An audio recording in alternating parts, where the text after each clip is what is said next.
మీరు నిజంగానే ప్రైవేటైజేషన్‌కి పాజిటివ్‌గా ఉన్నారు. అండ్ మీరు చెప్తుంది ఏంటంటే ఎడ్యుకేషన్ సిస్టమ్ కానీ, ప్రభుత్వ ఉద్యోగులు కానీ దేశవ్యాప్తంగా 140,00,00,000 మంది ఉంటే 4,00,00,000 మంది వారి జీతాలు కానీ, వారు ఏదైనా చేసినా కూడా ప్రభుత్వం తీసేయలేదు. అసలు గవర్నమెంట్ సెక్టార్‌లో ఇటువంటి ఉద్యోగులను తీసేయటం ఇప్పటివరకు నేను చూడలేదంటూ చెప్పారు. ఇప్పుడు కూడా అదే మాట్లాడుతున్నారు. ఇలా గవర్నమెంట్ ఉద్యోగులకు కూడా పెన్షన్స్ వస్తాయి. 50 ఇయర్స్ తర్వాత కూడా కుటుంబాల్ని పోషించాలి అని చెప్పారు. అంటే ఇప్పుడున్న ఉద్యోగులను కూడా ప్రైవేట్ ఉద్యోగులుగా మార్చేస్తే బాగుంటుందని మీ ఆలోచన?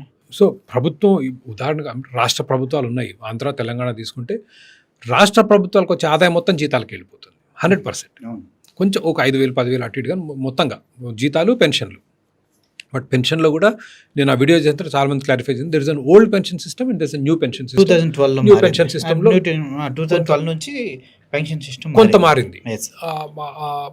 విపరీతమైన ఖర్చులు కొంత తగ్గించారు. బట్ కాంగ్రెస్ పార్టీ ఇప్పుడు రాహుల్ గాంధీ గారు వీళ్ళందరూ మళ్ళీ ఓల్డ్ పెన్షన్ సిస్టమ్ తెస్తూ ఉంటున్నారు. అంతకంటే బాధ్యత రాహిత్యం ఇంకోటి లేదు. నో ప్రభుత్వ ఉద్యోగులందరినీ ప్రైవేట్ జెట్టైజ్ చేయమనట్లేదు, ప్రభుత్వ భూమిక తగ్గించమంటున్నాను. అంటే ప్రభుత్వ ఉద్యోగులు అవసరం లేని, తక్కువగా అవసరం ఉన్న వ్యవస్థ. అంటే ఐడియల్ వరల్డ్లో అసలు మీకు దేశ భద్రత, పోలీసులు, న్యాయ వ్యవస్థ, ఇట్లాంటి ప్రాథమిక ఉద్యోగాలే కానీ a lot of government jobs can be eliminated. Okay, ఉదాహరణకి ఇప్పుడు government schools teachers is one of the biggest employers.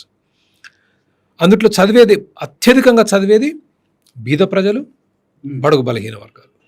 ఈరోజు అందరికంటే వెనకబడి ఉందే వాళ్ళే. వాళ్ళకే చదువు రావట్లేదు. 75 ఏళ్ళు అయిపోయింది మనకు.